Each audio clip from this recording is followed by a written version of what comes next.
Mr. Gohmert. Thank you.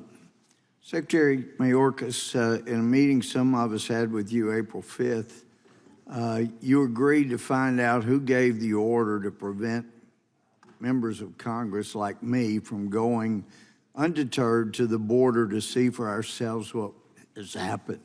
Did you find out where that came from? Because the regional director said it came from Washington. Congressman, I have inquired, and I'm not aware of any such order. I was not able to identify any such order, and in fact, of course, quite a number of CODELs have occurred since you and I met in April. Right, but those normally, they are escorted where they're allowed to see instead of like those of us that have oversight of Border Patrol. We like to go down and just see for ourselves, no dog and pony tour, but see for ourselves what's happening. And you agree that is appropriate, correct? Yes, Congressman, there are certain parameters, quite frankly, for the safety and well-being of those who wish to tour the border. So for a member of Congress that wants to go down, as I've done for the last 17 and a half years, we have to understand we assume the risk when we get there. So I'll make sure I have a recording of you indicating that it's okay for whomever has been given that kind of order. Now, we heard the chairman say the prior administration dismantled the immigration system. He said the prior administration did all they could to destroy the immigration system. He said they implemented a Muslim ban. And so we can set the record straight. And I know it's not intentional misleading, but even the courts have made clear there was no Muslim ban. Muslims were allowed in. There were specific countries that had extraordinary numbers of terrorists. Those were the countries where there was a ban. There was no Muslim ban.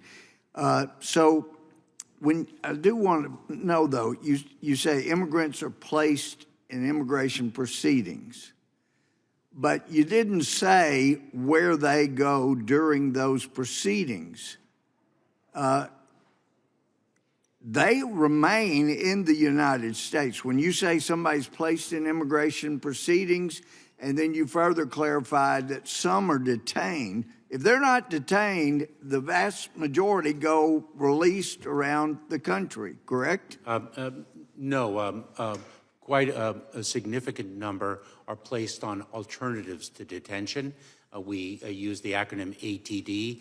There are different levels of alternatives to detention depending on the risk profile. But you ship many of those people that are not detained in these other categories around the country, correct?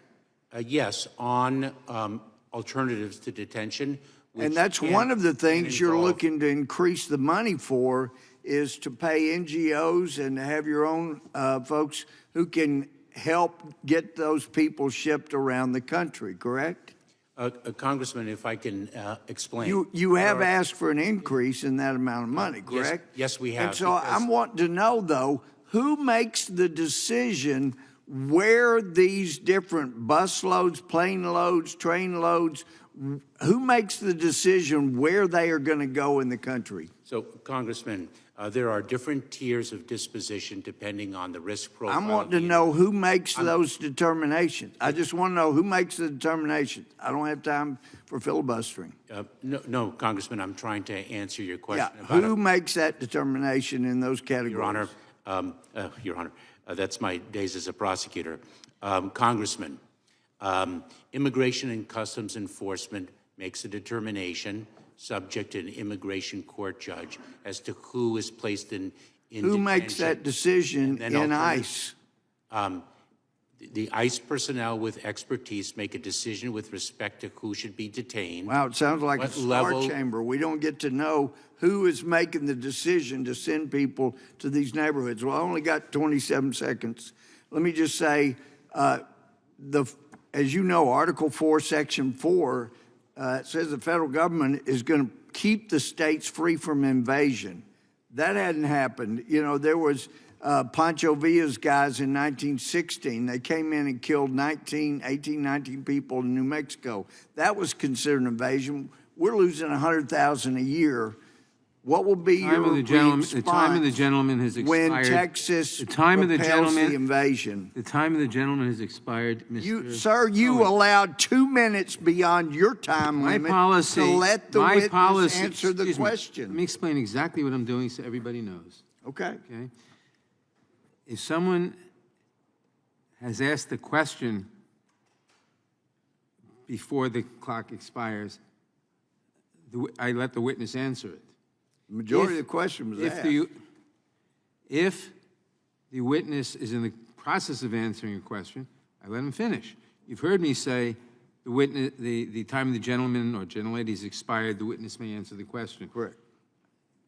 You weren't asking a question. Yes, I was. Well, you were stating a fact. There was no question. What is the question in front of? So that's why I cut it off at that point. Mr. Cohen. Thank you.